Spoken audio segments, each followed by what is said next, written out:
Your next syllabus.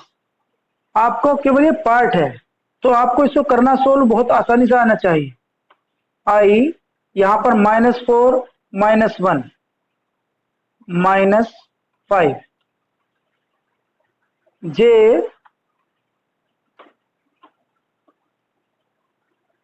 आप direct use करें तो ऐसे कर लेते हैं। तो यहां पर 1 -2 1 और ये -2 तो -1। नेक्स्ट के, और के में हम करेंगे -1 और -6 तो -7। तो इस तरह से ए बी क्रॉस ए सी का जब magnitude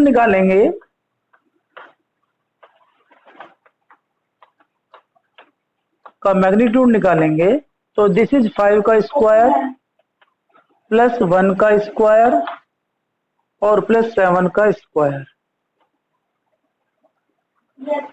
this is 49 plus 150 plus 75 5√3। और यहां पर फॉर्मूला में पुट कर दें, आपका आंसर आ जाएगा। एक मिनट जरा दो बच्चे एंट्री कर लेते हैं। प्राची एंड करूं,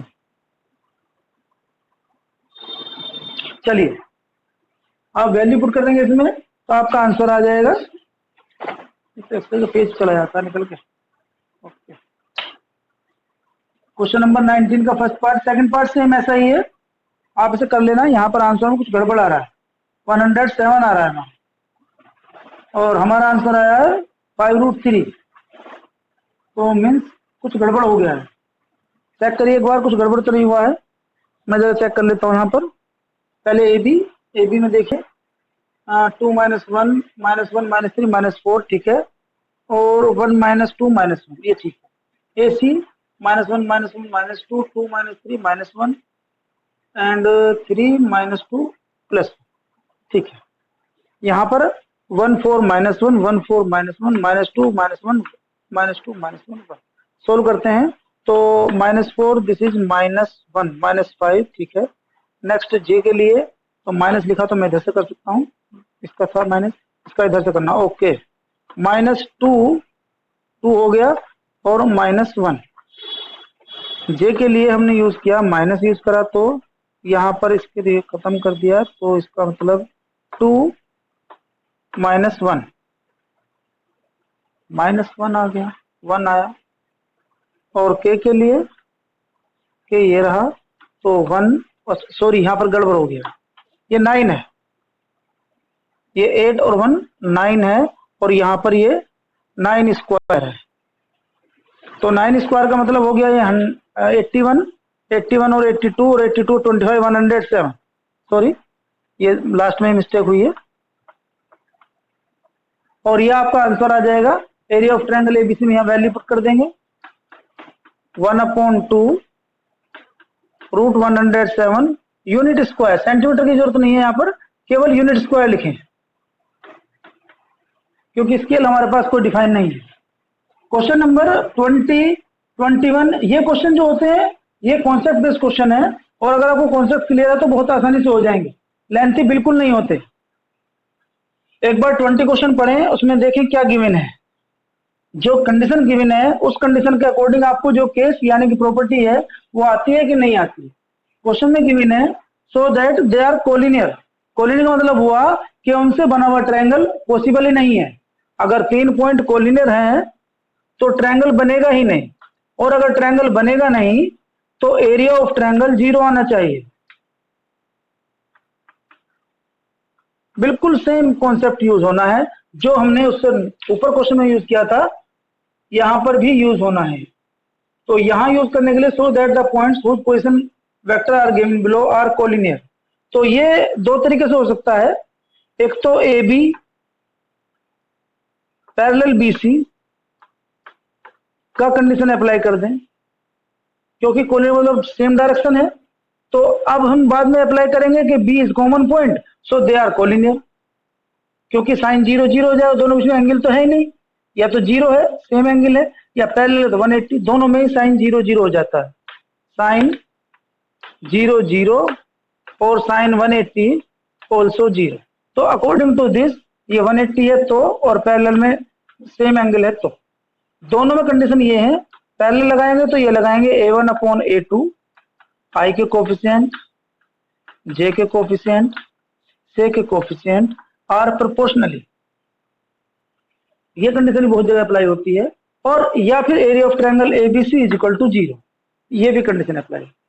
जहां पर कहीं लैम्डा की वैल्यू फाइंड करनी हो या कोई अननोन वैल्यू फाइंड करनी हो, वहां पर ये वाली वैल्यू कर देते हैं। अभी मुझे तो यहाँ पर शो करना है, तो आप यहाँ पर क्या करें, एक वेक्टर ए ले लें, पोजिशन वेक्टर दे रखा, पोजिशन वेक्टर आर, पॉइंट्स हैं a minus 2b plus 3c, b is equal to 2a plus 3b minus 4c, और c is equal to minus 7b plus 10c।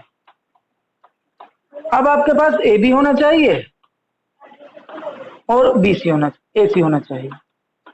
अच्छा, ऐसा नहीं है कि मैं बी सी बोल रहा हूं या बी सी मैंने गलत बोल दिया है, आपको कोई एक रेफरेंस पॉइंट से बात करनी है। मैंने रेफरेंस पॉइंट ए बी ले लिया और ए सी ले लिया। आप रेफरेंस पॉइंट ऐसे लिख सकते थे ए बी और बी सी, तो इसमें रेफरेंस पॉइंट बी हो जाता। तो मर्जी आपकी, कुछ नहीं फर्क पड़ता, उनका क्रॉस प्रोडक्ट 0 आने ही आना है। अब आपको क्या करना है कि ये दो वेक्टर निकाल लेंगे, निकालने के बाद यूज करेंगे ए बी का बी माइनस ए 3b minus 2b 5b plus और माइनस 4c का माइनस 7। ए सी का मतलब 7 माइनस माइनस 8a, सॉरी ये तो 0 था इसमें, माइनस ए 7b 2b तो माइनस 5b, और यहां पर 10c माइनस तो प्लस का 10c। देखो यहां पर जो सिचुएशन, जो अगर मैं इसकी बात करूं तो ये डायरेक्ट आ रहा है आपको, देखिए 1/-1 -1 5/-5 -1 7/-6 -1, ये तो प्रोपोर्शनली होगा, यहां तो आपको प्रूफ हो गया, कोई दिक्कत नहीं, किसी एक किसको करना है। बट मुझे अगर कहीं पर ट्रायंगल यूज करना हो तो मैं उसे भी अप्लाई कर देता हूं, क्योंकि सेकंड पार्ट में लैम्डा की वैल्यू निकालने के लिए उसकी जरूरत होती है। कभी कभी लैम्डा का रिलेशन निकालना होता है, तब आप उसे यूज करेंगे। तो एक बार मैं उसको अप्लाई कर देता हूं, ये भी आपको याद करना है प्रॉपर्टी। तो इसमें आपको क्या यूज करना होगा, ए बी क्रॉस ए सी, अगर किसी का क्रॉस प्रोडक्ट 0 आ गया तो दे आर कोलिनियर और पैरेलल, ये सिचुएशन है और यही प्रॉपर्टी, दे आर कोलिनियर और पैरेलल। अगर ए बी इसके कोलिनियर है या इसके पैरेलल है तो ट्रायंगल बनेगा ही। बट बी या ए पॉइंट कॉमन, ये पॉइंट ये है तो ये पॉइंट कॉमन का मतलब है कि ये ऐसे, लेकिन कोलिनियर पैरेलल है तो या तो ये यही है या फिर ये ऐसे, मीन्स दोनों में से कंडीशन कोई सी भी है, कोई दिक्कत नहीं है, बस आपको थोड़ा सा माइंड में रखना है सेटिंग। आई जे के हो गया, यहां पर ए बी सॉरी 5b है, और यहां पर सी 7c, यहां पर माइनस ए माइनस 5b माइनस ए माइनस 5b प्लस 7, ये माइनस 7। अब आप इसमें माइनस कॉमन लेके डायरेक्ट जीरो कर दें, इसमें माइनस कॉमन ले लें, कोल रो में इसमें माइनस कॉमन ले लें, डायरेक्ट जीरो रख देंगे इसे। अगर आप ऐसे क्रॉस मल्टीप्लाई करेंगे तो भी जीरो आएगा, 35bc 35bc 0, 7ac 7ac 0, 5ab 0, तब भी कोई दिक्कत नहीं। आपको बस कॉन्फिडेंस रखना है कि मुझे कॉन्सेप्ट आता है, लॉजिक अगर आता है तो फिर आप नहीं घबराएंगे। क्वेश्चन नंबर 21 बिल्कुल जस्ट अभी अभी बताया, पैरेलल वाली कंडीशन, सेम यही क्वेश्चन है। इसमें आपको क्या करना है, फाइंड लैम्डा, तो वहां पर आपको ट्रायंगल वाली कंडीशन की जरूरत नहीं है, बस डायरेक्ट वो पैरेलल वाली कंडीशन बताई थी मैंने आपको, यूज कर लें। क्वेश्चन नंबर 21 दोनों ही, और 21 में गिवन है ए पैरेलल टू बी, तो अकॉर्डिंग टू देयर कोफिशिएंट, एक वेक्टर है I plus lambda J plus 3k parallel to B 3i plus 2j plus 9k। Parallel करना है तो 1/3 is equal to lambda upon 2 is equal to 3/9। यहां से निकाल लें, वहां से निकाल लें, तो लैम्डा इज इक्वल टू 2/3। मेरे ख्याल से आंसर समझ में आ गया होगा। 22 बिल्कुल इसी बिहाफ पर है। Find the value of a when which are vector parallel and perpendicular. देखो दोनों में समझना, ये पैरेलल तो ये केस है, ये अप्लाई करेंगे आप। सेकंड केस देखिए, जब परपेंडिकुलर है, फर्स्ट केस में सॉरी, जब परपेंडिकुलर है तो क्या लिखेंगे, a dot b is equal to 0। और यहां पर ए और बी आपको मालूम है, डॉट प्रोडक्ट में क्या करते हैं, केवल आई के साथ मल्टीप्लाई करते हैं। मैं लिख रहा हूं 3i plus 2j plus 9k dot i plus aj plus 3k is equal to 0। Zero vector product होता नहीं डॉट में, तो खाली स्केलर प्रोडक्ट है 0। अब आप क्या करेंगे, इसको मैं थोड़ा सा रब कर देता हूं। अब आप मल्टीप्लाई कर रहे हैं डायरेक्ट आई की आई से, 3 plus 2a plus 27 is equal to 0। 2a is equal to minus 24, a is equal to minus 12। मेरे ख्याल से क्वेश्चन हमारा हो गया है। ये क्वेश्चन था हमारा 22 का फर्स्ट पार्ट। आंसर तो मुझे लगता है गलत है। 22 का फर्स्ट पार्ट -15 आ रहा है जिसमें तो। ओके, दिस इज 30, सॉरी, ये दोनों इधर जाएंगे तो -30 और -15। चलिए क्वेश्चन नंबर नेक्स्ट हमारे पास, find a unit vector parallel to xy plane and perpendicular to the vector 4i - 3j plus k। देखिए क्वेश्चन में क्या करना है आपको,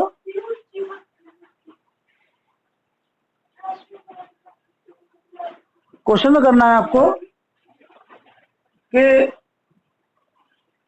23 और यूनिट वेक्टर निकालना है। यूनिट वेक्टर ए ले लेते हैं, xi yj zk। But situation है xy प्लेन, अब xy प्लेन में z तो होने से गया, तो आप क्या लिखेंगे, so is equal to xi yj, zk है ही नहीं, ओनली xy प्लेन में लेना है। तो वेक्टर आपके पास ये हो गया और सिचुएशन होगी mod of A. Unit vector बोला है उसने, एक्स स्क्वायर वाई स्क्वायर का square root is equal to 1, और यहां से आपके पास वैल्यू आई X square Y square is equal to 1। ये दूसरी सिचुएशन है। अब उसने बोला है perpendicular to the vector, perpendicular to the vector. अब आपको परपेंडिकुलर निकालना है। किसके वेक्टर परपेंडिकुलर निकालना है, 4i - 3j प्लस k। चलिए यूज कर लेते हैं। ये वेक्टर इसके परपेंडिकुलर है 4i question 4i - 3j plus k, 4i - 3j plus k। ये इस वेक्टर के गिवन है परपेंडिकुलर। सपोज को इसमें b ले लेता हूं, तो a dot b is equal to 0। अब आप यूज करेंगे तो यहां हो जाएगा हमारे पास 4, मल्टीप्लाई कर देते हैं, xi yj multiply 4i - 3j plus k is equal to 0। तो आप लिखेंगे यहां पर 4x - 3y is equal to 0। ये हमारे पास एक रिलेशन आया है। अब हमारे पास रिलेशन में एक वैल्यू पुट करनी है, यानी कि x और y को सोल्व करना है। x और y की वैल्यू क्या आएगी ये हमें पता नहीं, तो क्या करें, ये दो रिलेशन है, किसी एक रिलेशन को इसमें डाल दें और रिलेशन डालने के बाद वैल्यू पुट कर दें, तो इससे आपका आंसर आ जाएगा। तो सोल्व करने के लिए क्या करेंगे, पहले मल्टीप्लाई कर लीजिए या किसी में वैल्यू पुट कर दीजिए। सपोज करो मैं यहां से ले लूं x is equal to 3/4y, ये वैल्यू यहां डाल दूं, 3/4y का square plus y square is equal to 1, तो ये हो जाएगा 9y square plus 16y square is equal to हमारे पास आएगा नीचे 4 4 जा 16y square is equal to हमारे पास आएगा 16, तो 25 स्क्वायर आ जाएगा, 25y square is equal to 16, y is equal to 4/5 का प्लस माइनस, इस तरह से x निकालेंगे तो x हमारा 3/5 का प्लस माइनस, ये वैल्यू आप यहां पुट कर दीजिए इस वाले में, तो यहां से a हमारे पास आ जाएगा, a is equal to 3/4i plus 3/5